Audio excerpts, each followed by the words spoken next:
Hi అందరికీ నమస్కారం.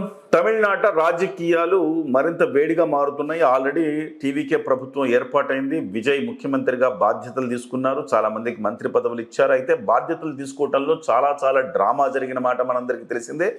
టీవీకేకు ఇటు కాంగ్రెస్ పార్టీ, వీసీకే, ముస్లిం లీగ్, సిపిఐ, సిపిఎం ఇలా తలా రెండు స్థానాలు ఉన్నాయి. కాంగ్రెస్ పార్టీకి 5 ఉన్నారు.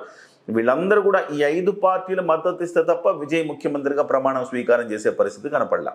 అయితే ముఖ్యమంత్రిగా ఆయన ప్రమాణ స్వీకారం చేశారు, కానీ ఎవ్రీడే ఆయనకు సవాలే అని చెప్పాలి.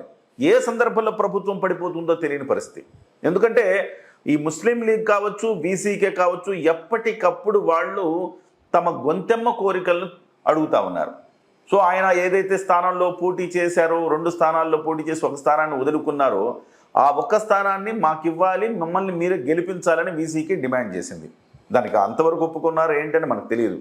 అట్ ద సేమ్ టైం ఉప ముఖ్యమంత్రి కావాలని డిమాండ్ పెట్టింది. సో ఇలాగా గొంతెమ్మ కోరికలు తీవ్రంగా పెట్టారు.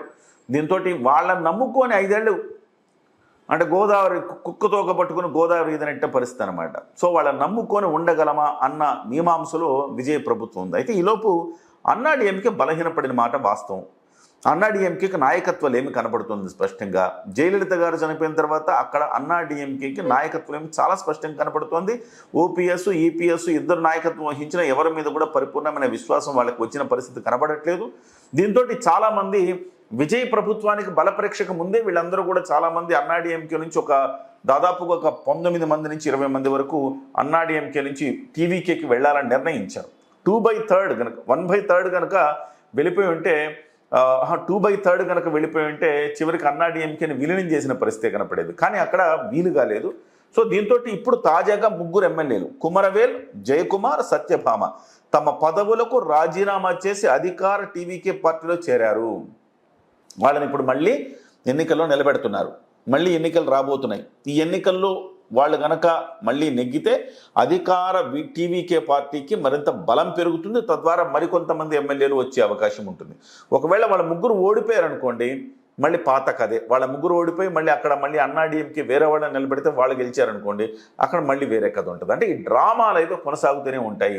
సో ఇదేం చెప్తోంది, అన్నాడీఎంకే అయితే మరింత వీక్ అయ్యే పరిస్థితి కనపడుతుంది. అన్నాడీఎంకేకి నాయకత్వం చాలా స్పష్టంగా కనపడుతుంది. ఇప్పుడు బీజేపీ ఏం చేస్తుంది అనేది ఇక్కడ మనం చర్చించుకోవాల్సిన అంశం.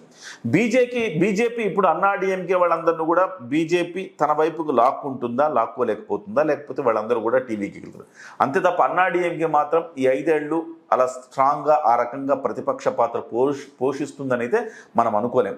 ఎందుకంటే అన్నాడీఎంకేకి నాయకత్వం ఏమి ఉండడంతో అటు ప్రత్యామ్నాయంగా డిఎంకేకి ప్రత్యామ్నాయంగా టీవీకేనే చూస్తున్నారు అక్కడ ప్రజలు.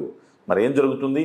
వీళ్ళ 3 రాజీనామా చేసిన తర్వాత ఈ రాజీనామాను స్పీకర్ యాక్సెప్ట్ చేస్తారా, లేకపోతే మన తెలుగు రాష్ట్రాల్లో లాగా వాళ్ళు పార్టీలు మారినా కానీ వాళ్ళ మీద అనర్హత వేటు వేయకుండా ఉంటారా, లేకపోతే వాళ్ళు రాజీనామాని యాక్సెప్ట్ చేస్తారా, చేసి ఎన్నికలకు వెళ్తారా, ఎన్నికలకు వెళ్తే ఏం జరుగుతుంది అనేది అన్నీ కూడా క్వశ్చన్ మార్కులే. మరి చూద్దాం, వేచి చూద్దాం. మరి ఈ రాజకీయ డ్రామాలు అయితే తమిళనాడులో కంటిన్యూస్గా కొనసాగుతూనే ఉన్నాయి.